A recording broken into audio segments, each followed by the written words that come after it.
Hello student, good morning. Welcome to Parshva international school online classes. अब अपना chapter first चल रहा था, उसमें लोक कला, लोक आर्ट। ठीक है, जैसे मांडने मानना, ये क्या है? लोक आर्ट है, जो कि हमारे संस्कृति के आदर्शों को प्रस्तुत करती है। प्रत्येक युग की मानव की सौंदर्यानुभूति उस युग की कला में प्रकट होती रही है। सौंदर्यानुभूति के साथ उस युग के आचार, व्यवहार, विश्वास और जीवन संघर्ष व संकल्पों एवं लोक जीवन की संपूर्ण झांकी को भी प्रस्तुत करने का कार्य लोक कला करती है। वस्तुतः लोक हमारे जीवन का महासमुद्र है, जिसमें भूत, भविष्य, वर्तमान सभी उसमें संजोया रहता है। प्राचीन काल से लेकर के आज तक मानव जो भी कार्य कर रहा है, ये क्या कहलाती है? हमारी आर्ट है।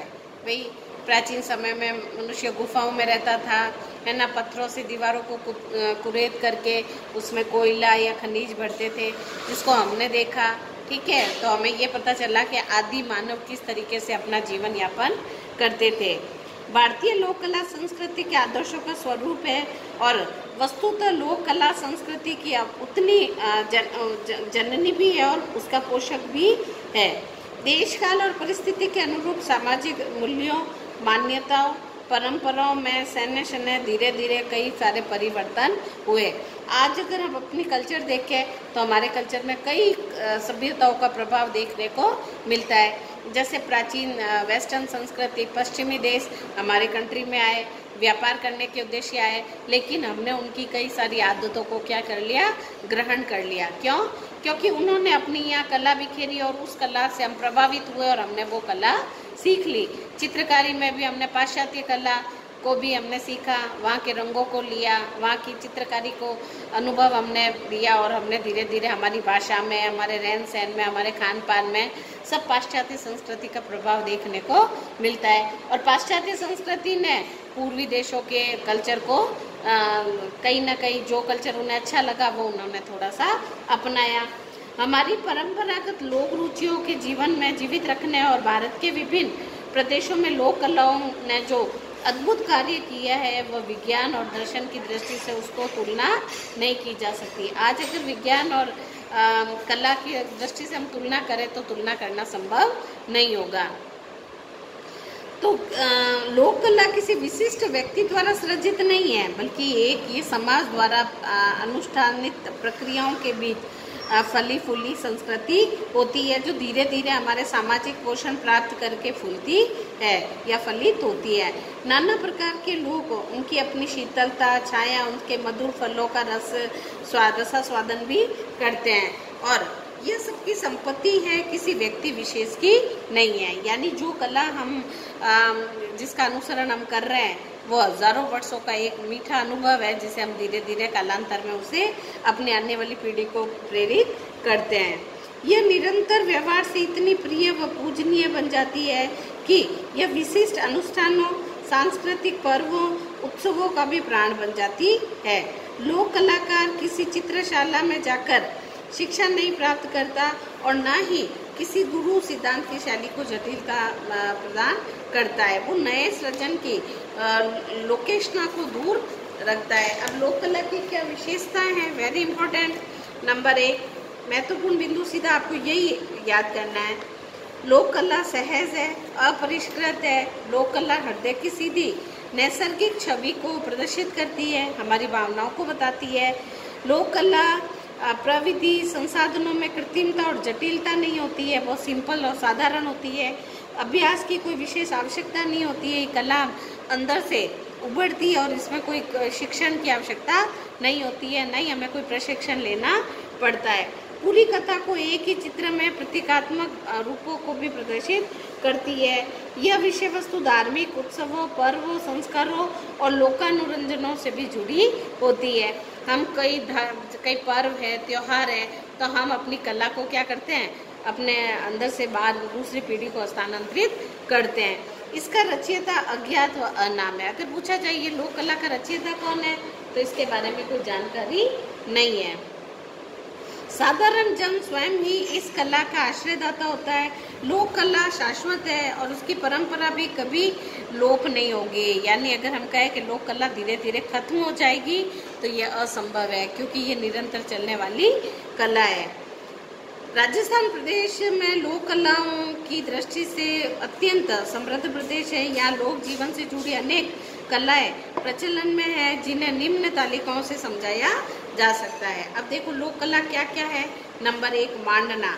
मांडना मानते हैं, जैसे हम चौक में है ना गेरू से, चूने से, है ना रंगों से क्या करते हैं, मांडना मानते हैं, होली दिवाली। तो ये एक धीरे धीरे प्रचलन बढ़ गया। जब भी अगर कोई त्योहार आए या घर में कोई खुशी का माहौल होता है ना, या विवाह उत्सव होते हैं, तो हम इस तरीके के कार्य करके हम अपनी खुशी को जाहिर करते हैं। राजस्थान की विविध जातियों द्वारा विभिन्न अवसरों पर घरों की भित्तियों यानी दीवारों पर, फर्श पर बनाए जाने वाले आलंकारिक रूप प्रदान करते हैं, जिसे मांडना कहते हैं। सेकंड गूंथना, शरीर पर गूंथना गुदवाया जाता है। ये भी एक तरह से क्या है, कला है।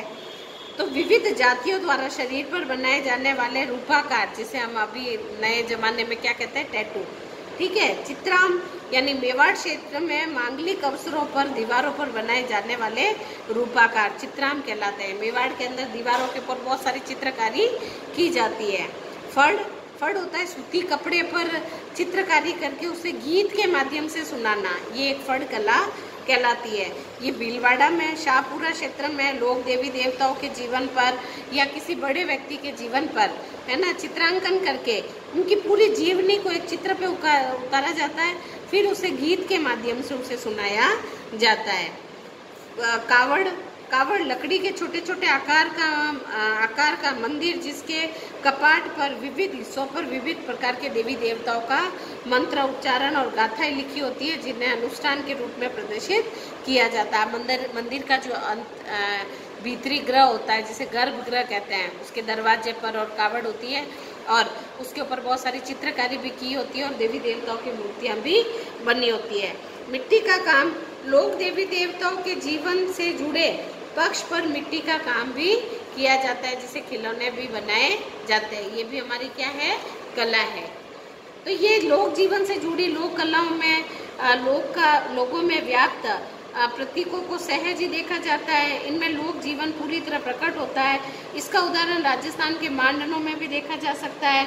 मांडना भूमि के अलंकरण होता है, धरती पर आलेखित किए जाते हैं और लोक चित्र मांडने जगत की मांगलिक कार्यों का प्रतीक है। प्रेम आनंद के प्रतीक के रूप में भी पहली मांडने मांडे जाते हैं और साथ में ये कला भी एक अद्भुत रूप लेती जा रही है, जिसमें प्रेम और आनंद का प्रतीक या मंगल या रोग रंजन के कार्य में भी ये दिखाई देते हैं। भित्ति चित्रण यानी जैसे अजंता एलोरा की गुफाएं जो देखी आपने, उस पर दीवारों पर जो चित्र पुरेते गए हैं वो भित्ति चित्र कहलाते हैं। आजकल लोग दीवारों पर है ना गांवों में या मेवाड़ वाले क्षेत्र में, उदयपुर वाले क्षेत्रों में इस तरीके से भित्ति चित्र देखे जाते हैं। भारत के भित्ति चित्रण कला की समृद्ध परंपरा प्रागैतिहासिक काल से आरंभ होकर लोक कला का आदिम कला के रूप में पल्लवित होती हुई अजंता एलोरा की गुफाओं अपने चरम विकास पर पहुंची।